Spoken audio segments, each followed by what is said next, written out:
Hello and happy Wednesday. Today on the Busy Bride podcast, I'm joined with newlywed bride Alexa. She's been married for about 7 months now, and we had such a great time rehashing her wedding day that I photographed back in August. I loved hearing about her favorite parts of the day, and she has some awesome organizational tips for couples who are currently or about to start planning their wedding. I cannot wait for you to hear from this wonderful human. Let's get into it.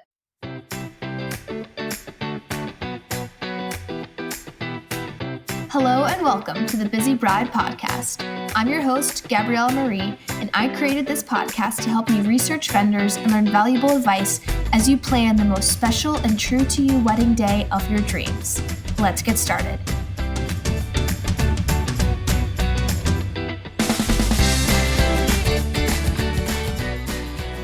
Hello, Alexa. Thanks so much for being on the podcast. Thank you so much for having me. I'm so excited to talk to you about your wedding last summer. So, what was it like? I don't know, 8 months ago, 7 months ago, something like that. Yeah, 7 months, yeah. 7 months, around there. Quick math. So why don't you introduce yourself to listeners? Just give me your name and where you got married and a fun fact about you. Great. So I'm Alexa. I got married in the city of Philadelphia in Old City. And a fun fact about me is that my husband and I met on our very first day of college.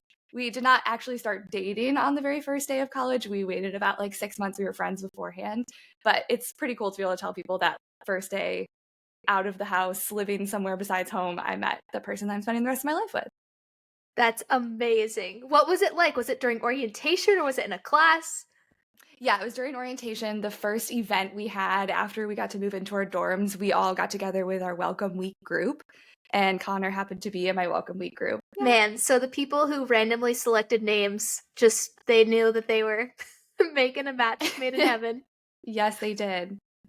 That's amazing. So how long have you guys been together now? 10 years as of around the time of the wedding. Wow, that's awesome. Yeah. Wow, a whole decade. I love that. So you met at the very beginning of college. What happened for the proposal? How did you guys get engaged? What was that like? So I knew it was coming for several months as we designed a ring together, which was really great. We worked with a local jeweler called El Priori. But then I had a vacation in September of 2023. And I knew that it was my only time off. It was the only time we were going to be able to go on vacation together. So I figured that the proposal would happen then. But Connor was able to make it a surprise. And we went on vacation to the Catskills. So we were in a little cabin and we went hiking, which we both love. It was beautiful fall weather. And then on, I think, our last full day, we hiked up to Artist Rock, which is a beautiful rock that overlooks a whole valley in the Catskills area. And we stopped on the way down. So the whole time up, I'm thinking the proposal has to happen. I don't understand why he hasn't proposed yet. It starts pouring rain. I'm freezing cold. He had to give me his jacket because I was so cold. And then on the way back down, the rain stopped and the sun came out and we were overlooking a beautiful valley. And then he proposed, which was really lovely. Oh, that's amazing. Was he waiting for the rain to stop to propose? Yes, I think he wanted me to not be so cold. And I was a little grumpy because I was cold. And so he wanted it to be an enjoyable proposal, which he did a great job. It was very enjoyable. It sounds like it was beautiful. So that's amazing. But I feel like I oftentimes hear that the girls are a little grumpy sometimes because it's a weird plan. It's why are we hiking in the rain? Or I want to go eat food. Why do we have to walk this extra little loop? Things like that. Yeah. Where it's trust me on this one. So that's really cute. And I'm so glad it ended up working out. You didn't have to say yes in the rain. You were nice and dry and looking over a pretty valley first. So what was wedding planning like? You had about less than a year for wedding planning? Yeah. What was that like? Wedding planning was overwhelming for sure. I did start before we got engaged because I knew it was coming because we had designed the ring together. So I think I actually spent maybe a full year planning, but most of the meat of that was in 10 months after we got engaged. It was a lot of work. And I also am a resident physician, as you know, which means I work 6 days a week like an average of 70 hours a week most times. So that was really hard to balance with wedding planning. But Connor helped, my family members helped. So that was nice. And we really prioritized like ease of planning. I didn't want everything to be elaborate. I wanted my venue to be all in one, catering, location for the cocktail hour, everything to be in one place so that everything would be easy and less little details for me to pick out because I didn't really have time to do that. Yeah, I mean, working 40 hours a week, it's incredibly hard to plan a wedding. So working 70 hours a week, that's crazy. I'm so glad that you were able to have Connor and your family help with everything because it's so much to plan a giant party 10 months in advance. Yes. Um, what kind of tasks did people help with, like with Connor and your family in the wedding planning process? So my mom and my mother-in-law helped with calling different vendors. So my mom called some of the florists to get quotes from them. My mother-in-law, we had some trolleys provide transportation on the day of, and so she called lots of different trolley companies to figure out like the itinerary and what the cost would be if we had one trolley or two trolleys. Um, Connor helped a lot with figuring out the music because he has a lot of opinions about music, which I do too. But music is a big part of our relationship, so he helped me with figuring out the DJ and figuring out like what songs we wanted for the first dance and for cake cutting and all of that stuff. And then we made a lot of decisions together surrounding like what food we wanted, the like alcohol package we wanted, what we wanted the ceremony to look like. That's awesome. So, what was your favorite part of all of that in the wedding planning process? Ooh, favorite part of planning. Planning was not that fun. I could think of lots of favorite parts of the actual day. I would say my favorite part were like when I actually got to interact with the vendor. So when I did my trial for hair and makeup, like that was really fun because I got to see what I thought the actual wedding day was going to look like for the first time. Or like when we did our engagement session and I got to see that's what pictures would be like at the actual wedding. Those were the parts where things started to feel more real. And then I got more excited about the actual wedding itself. That makes a lot of sense because I mean, your vendors are people that you trust to, have your wedding day run well. So when you get to meet them, it's like it's fun, but I feel like it's also like a little bit of weight off your shoulders like, okay, they got this. We're going to be good. Yeah. That's awesome. Is there anything looking back on wedding planning that you would have done differently now that you've been through it and you know what you know? I would start earlier for sure. Okay. Because then it's a little bit less stressful. I think I also there's a push at the beginning of get the venue, get the photographer, get the things that take a little bit longer to book. But I then sort of forgot about the things that you book a little bit closer to the day of, like makeup, food for the day of the wedding. And so I wish I had done a lot of that stuff earlier. And then I think throughout the wedding process, we were trying to figure out what to prioritize because there's a lot of decisions and everything seems really important at the time that you're making the decision. Like, oh no, I have to pick the right linens for the reception. Yes. But eventually we figured out actually some of these things don't really matter. And what we actually wanted to prioritize was like us having fun, the guests having fun, in addition to ease of planning, as I mentioned. So once we figured that out towards the end, that like actually the guest experience and our experience is the most important, that made a lot of decisions easier. So I think if I were to do it again, I would have figured out my priorities or like named my priorities earlier on to make the decision making easier. That makes a lot of sense. And it's also something where like you don't know that when you're going in because you've never gotten engaged before, you've never gotten married before. Planning a huge wedding there's just a lot to it. So that makes sense that figuring out what your priorities are first and like assigning a category to them so you can like say, okay, this fits in this. This is something we should prioritize. What are some of the things that you guys decided to prioritize when it came to your experience or your guest experience? Yeah, so we really wanted we felt like the ceremony was for us and the reception was for the guests. So we wanted the reception to be fun, engaging, not having people just sit for long periods of time at a table, either like eating or having finished their meal with nothing to do. So in some of our research on how receptions could go, we found this like idea called an East Coast or New York style reception, which is where you have dance sets between courses or between traditions. So that way the guests are not just sitting for long periods of time. And one of my friends actually had a wedding that was very similar to that a few months before we got engaged, and that was really fun for me. So we knew that that was what we wanted to prioritize. So we found a DJ that was experienced in that style of reception so that he could make things flow well throughout the whole reception. And I think a lot of our friends said they had a lot of fun and that there was a lot of dancing, and they felt that they could start dancing. There wasn't that awkward time where people are wondering, will anyone else get on the dance floor? Because the DJ was making you get on the dance floor, and then once you got started, the energy was high throughout the rest of the reception. So that was really fun. The other thing that we realized we wanted to prioritize was saying hello to all of our guests, because I think Connor and his family had been to a lot of different weddings where they felt like they didn't get any time to say hello to the bride and groom, or where family members felt like they were not given any time to congratulate the couple. So then we wanted to find a way to say hello to everyone without having to waste all the time at the reception when we could be enjoying ourselves, going around to every single table saying hello to people. So we did sort of a reverse receiving line where instead of people walking past us at the end of the ceremony location, we walked down the aisle and dismissed rows of people to say hello to everyone as they were leaving, which was faster than a normal receiving line, but also allowed me to say hello to everybody that was there, which was really nice for me. I enjoyed it a lot more than I expected to. And I think it was also nice to make sure that every single guest got to say hello to us. And it was also after we were married, so they got to say, congratulations. That's awesome. Yeah, I couldn't put a pin on why the reverse receiving line is faster, but it is. I don't really know. I think it's because we are moving along. So Maybe. the guests, we tell the guests to keep moving instead of the Yes.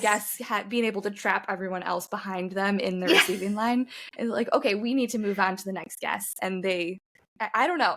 I also am not 100% sure why it worked well, but it did. It did. It worked really well. And it was really nice because as your photographer, I got to photograph you guys hugging everybody. And, it was really quick moving. And I probably missed some people because there were hugs going on at multiple times. Yes. But I got a lot of people there being able to congratulate you guys. So that was really cool also to see you say hello to everybody, and you already have that joy of being married.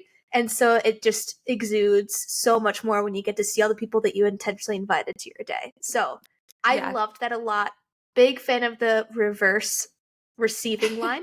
And I also want to touch base on the dance sets because those are really fun at your reception. The DJ did an amazing job of getting everybody on the dance floor and making it not awkward at all. It was, okay, we're doing a dance and now everybody get on the dance floor. And your wedding party was first one's on. They knew what was going on. So they were dancing. You guys were on the dance floor. And I think having those dance sets is really nice because, again, the energy is high because you just entered the reception.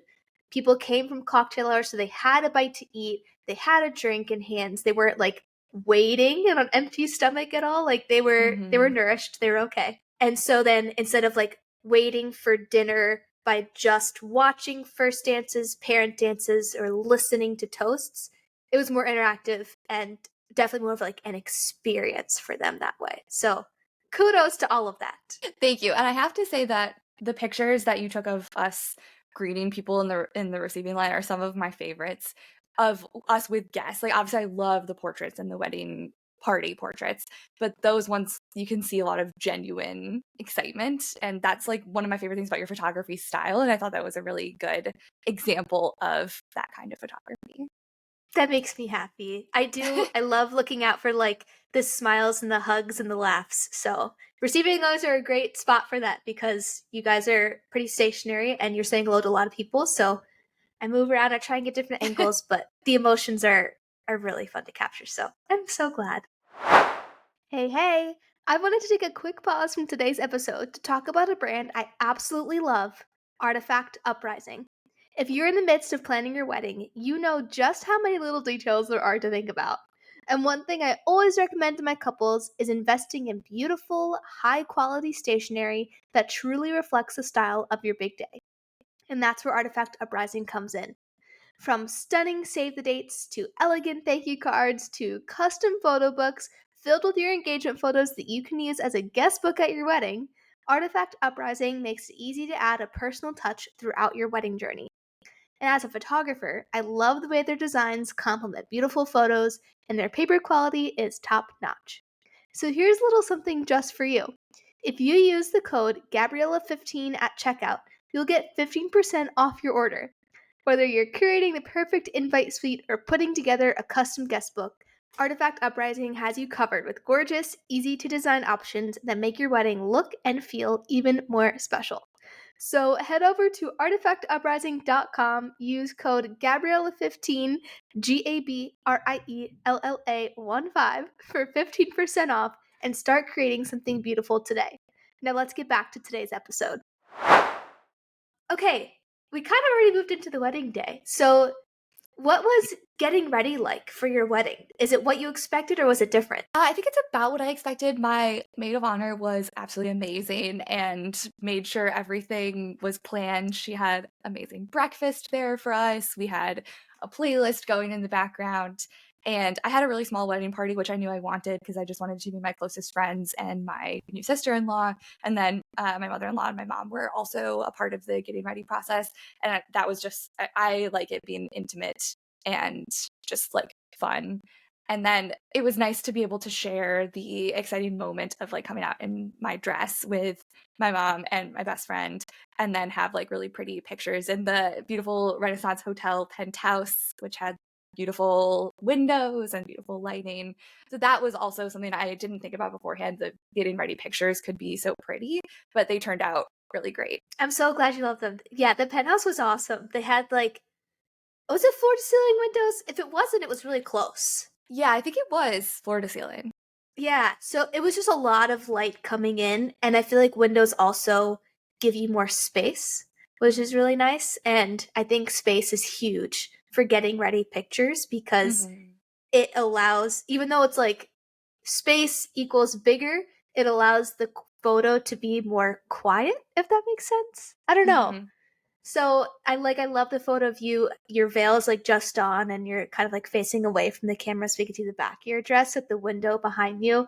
I love that shot, and it was also there was space for your maid of honor then to like put the veil in and help you with the final touches getting ready. But yeah, I loved those getting ready pictures. Me too. And Also, then even the ones in the bathroom were really beautiful. I didn't expect the bathroom to be pretty.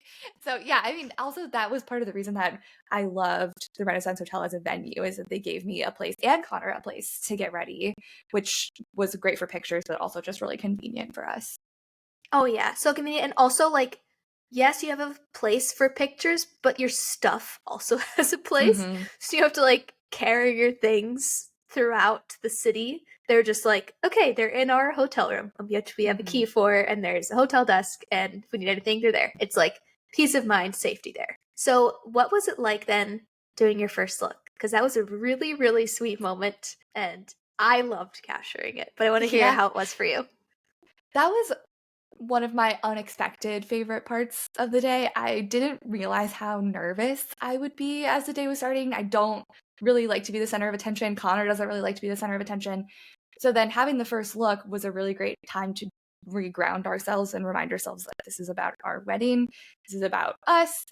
And even if it's like scary or we don't like being the center of attention, we can just come back to the fact that like we love each other. We've been together for a really long time. We knew this is what we wanted going forward, and we can remind ourselves about that. So the first look felt like a very like sweet, intimate time to say hello, like get excited about each other's outfits and how good we thought the other person looked, and then have that as a good basis for moving forward throughout the rest of the day. And I also was really glad that we did it completely private, like just the two of us and you as the photographer, because that helped me feel like I could be like more genuine and more like open with my emotions, and like feel excited but also nervous, and share that with Connor. Absolutely.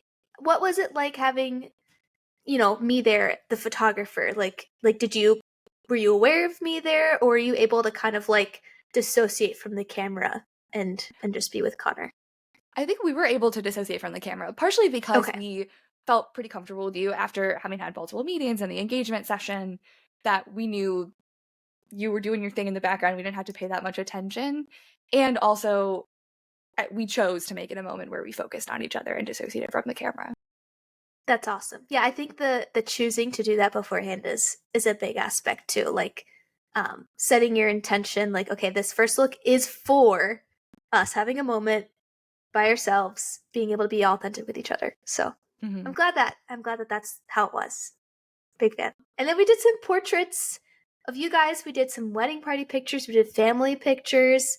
And then we headed off to the ceremony. Did that it flew by for me. How did it feel for you? Yes, it went really fast. It feels like a blur when I think back on it. I don't even remember how everything happened, which is great because that means you were sort of organizing everything, which I really appreciated. The only regret I have about that time is that it was so hot. And that is a unfortunate side effect of having your wedding in August, which August was the right time for our schedules and for our budget, but I think the heat made those pictures a lot more difficult for like my 89-year-old grandmother who was trying to be Yes. a part of the pictures, but also not faint from the heat. And poor Connor in his tux being so overheated. But I think everybody made it really fun. Everyone had a good vibe and was in good spirits despite how hot it was. And I think the pictures turned out great. You can't tell it was so hot, but I feel bad for making people, you know, be in 90-degree weather in their formal wear for like an hour and a half. Yeah, I forgot about the grandmother too, because I remember we had the bus there too, so she was like kind of waiting on the bus for us so that at one point with air conditioning. So I'm glad we had transportation and it wasn't just like Mm-hmm. walking everywhere. So that was great for her. But yeah, I remember I was sweating so much. I had like a blazer on from the indoor portraits because it was, air conditioning inside. And I didn't take it off for the first look. And I started to get hot, but I took it off and I looked over and I had the biggest sweat stains underneath. And so I was like, oh my gosh, I have to keep this blazer on. It was one of those days where like nothing could prevent you from just sweating so much. Um, but you're right. Everybody was in great spirits. The wedding party photos were so much fun. Everybody was Mm-hmm. super happy. And I feel like it really did fly by. Like by the time we got out of the bus, I was like, oh my gosh, or the shuttle. It was ceremony time and then it was indoors for the rest. It was just Mm-hmm. that period of time that people were outside. That helped too. Yeah. So you said you wanted to make your ceremony special for you too. Like that was for you and Connor. Was there anything specific that you did for the ceremony to achieve that goal, or like what made it super special for y'all? So one was just where we had the ceremony. A lot of people like to have the ceremony at the same location as the reception just for the ease of transportation, but we really wanted to have our ceremony in our church because one, it's a beautiful building with like beautiful stained glass and like it's a really old historic building, but also too because it's a place that we share. We had gone to church together for like several months at that specific location before our wedding. And then the second part of making it as personal as possible was that our officiant was actually one of our friends. He happens to be the pastor at the church, but he's like also a friend of ours, which made things really personal when he was giving the sermon during the ceremony. And then we also knew we wanted to have some music during the ceremony because the musicians at our church are amazing and we love the music within all of our church services, and we were able to hire some of those musicians for the ceremony. And because music is an important part of our relationship, we wanted to make sure that the music in the ceremony was as personal as possible. So we picked some of our favorite hymns, which was really meaningful for me and for I think my family too. I think there's a picture of my maid of honor who's Jewish but loves participating in like our religious like different religious traditions. There's a picture of her looking at my mom and both of them are just crying during the hymns because they're really meaningful. So that made it feel really special. And then we thought a lot about the vows and the wording during the ceremony, but to be honest, I don't remember any of that. It is completely a blur. I was really nervous, and you're just repeating after the pastor. So I know that they were meaningful, and I know is what we wanted to say, but I do not remember at all what we said. Yes, and you guys did more standard vows at the ceremony, right? Yes, yeah, that our church has like different options you can do for the vows, and we just picked the ones that we liked the best. Okay, amazing.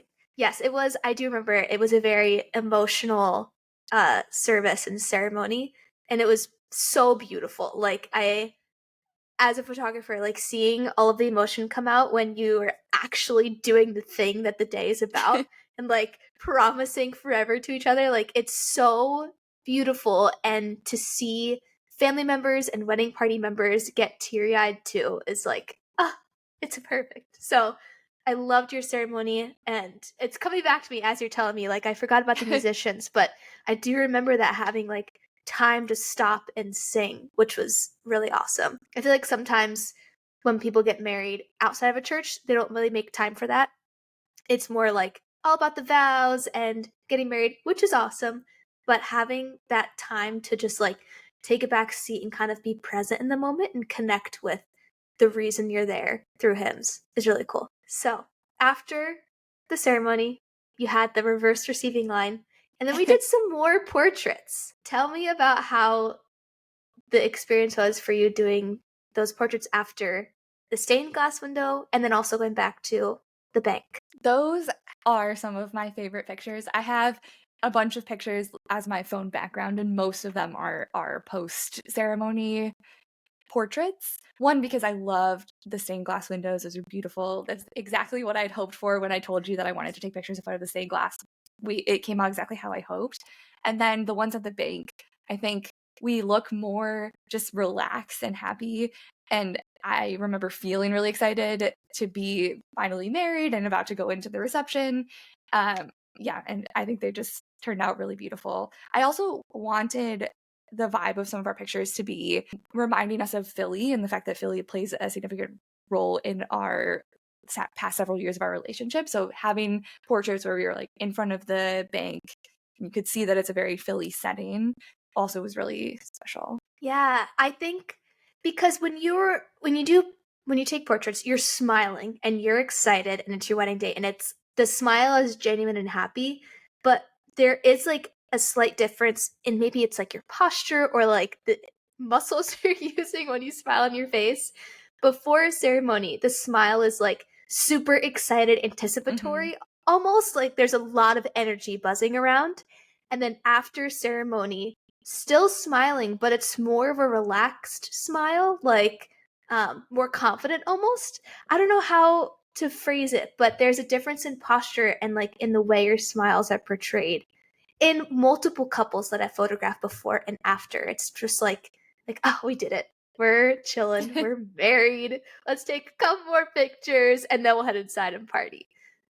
So I'm glad you love those pictures. I also love those stained glass window pictures. For people listening, there's like a choir balcony in this church, and there's a huge set of stained glass windows at the top of the choir balcony. So the church graciously let us go upstairs into the loft and take photos in front of these giant stained glass windows, and they were so pretty. And I was like buzzing the whole time. I was like, oh my gosh, this is so pretty. I can't believe this. So I'm glad you like those. And then one thing I also wanted to touch on is you guys had such incredible toasts at your wedding. You had your maid of honor, best man, which is your best friends. It's like another married couple that you're super close with. They gave toasts as well as parents. What was it like to hear people that you love so much talk about you and like wish you guys well in your future together? That was the part of the wedding I was most excited about. And that I think my maid of honor and best man both felt like that was a lot of pressure, but they rose to the occasion. Yeah, I mean, they're both very eloquent people and people who like they're super smart and they had to like write lots of essays. And so hearing them put their eloquence to describing our friendship is like an opportunity that you don't really get very often. So yeah, it's really, really special. And luckily, one of my family members who is a videographer was able to capture, I think, at least two of the toasts on video. So I'm able to look back and watch those, which is really cool. And also to just see the pictures of everyone else laughing during the toast makes me feel like, wow, these people were able to recognize like how special our friendship is, which is really cool. And then hearing my parents speak is always wonderful. My parents are, a really important part of my life, and they put a lot of money and time into the wedding. And so having them take the time to talk about Connor and I was really special. That's amazing. And I'm glad you had some of the toasts recorded too, so you can look back. Yes. Because they were, I mean, I know you guys a little bit, but I don't know you for a super long period of time. But I was able to tell how special your friendship was with Maid of Honor and the Best Man and how much your family meant to you guys. So it really did come through in the toast, and it was such a special moment. So throughout the wedding day, looking back, is there anything that stood out to you or really impacted you that you didn't think would? I think the first look was, like I mentioned, more impactful for the rest of the day than I was expecting.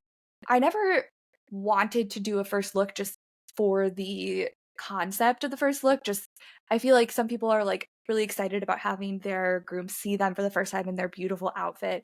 And for me, that wasn't part of why I wanted to do it. It was more at first just a way to conveniently have pictures before the ceremony and have still it be a moment of we're seeing each other for the first time, and you capture that emotion in the way that often people would capture when the bride is walking down the aisle, but have it in a different location so that we can then have pictures before the ceremony.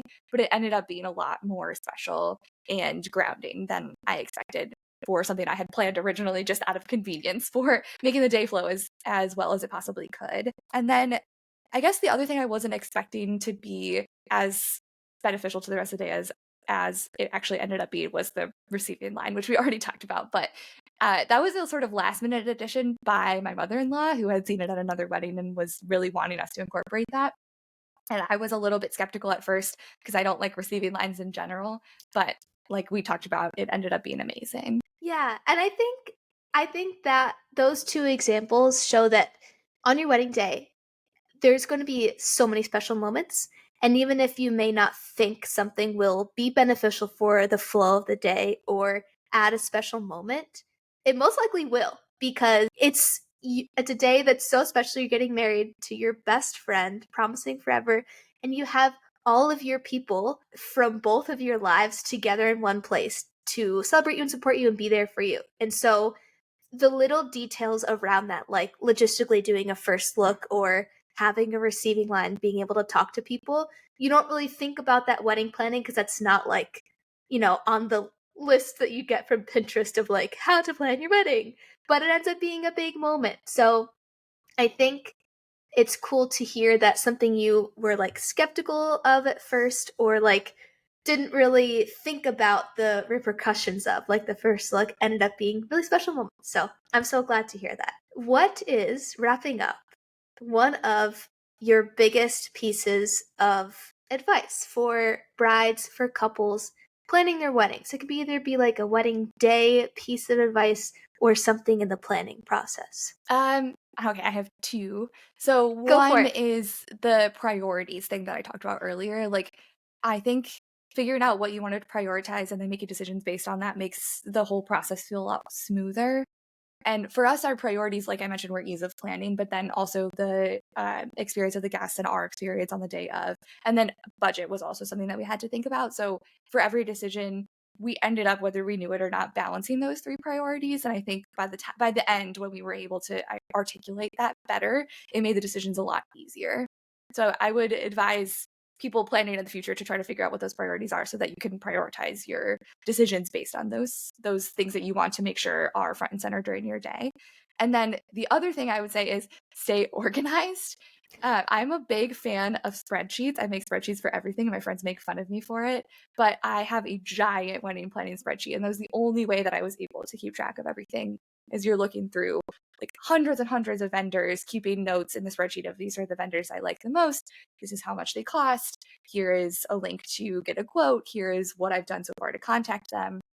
And then later, a different spreadsheet for the ones I actually booked, and then a spreadsheet for budget, and a spreadsheet for guest list and addresses.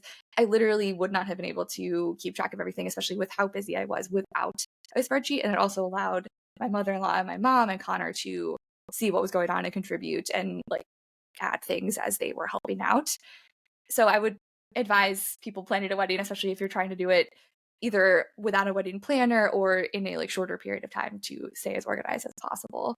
And my mom also, when we started planning, got us a book that was like from the Knot. It was like a book on how to plan a wedding. And I was like, I don't need this. This is silly. But we referenced that book like every single month. We're like, okay, there's 6 months left until the wedding. What do we need to do? And there's a beautiful checklist and like how to plan your budget page.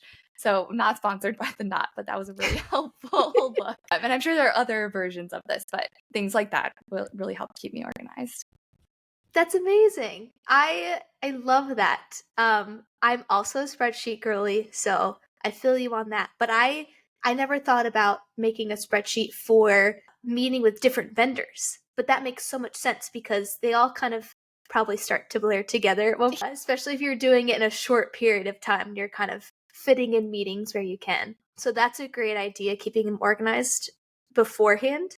And then also referencing, using those spreadsheets so that Connor and then your family members could also reference them, so you didn't have to like take even more time out of your busy schedule to explain things. They could just click on the link and kind of have an idea where things are. So I love that. Utilize resources and make spreadsheets and align your priorities. Yes. Amazing. Well, it was so great having you on the podcast, Alexa. It was so great rehashing your wedding day with you. So great to see you again. And I loved hearing about your favorite parts of the day, because I feel like I don't really get to ask those questions and hear what really stood out to you. So that was really sweet to hear. And I appreciate all your time. Thank you so much. It was great to see you again, too. And thank you for the amazing pictures. They are the parts of the wedding that I still interact with every day. So they're, probably my favorite parts of the wedding now moving forward. That makes me so happy. Thank you so much. That was such a lovely conversation. Alexa is just a gem of a human, and it was so sweet hearing how much the different parts of her day meant to her and her husband. And I loved hearing how the first look, that was originally just for logistical purposes, ended up being a super special moment between Alexa and Connor that set the tone for the rest of the day and created a super sweet memory that they will have forever.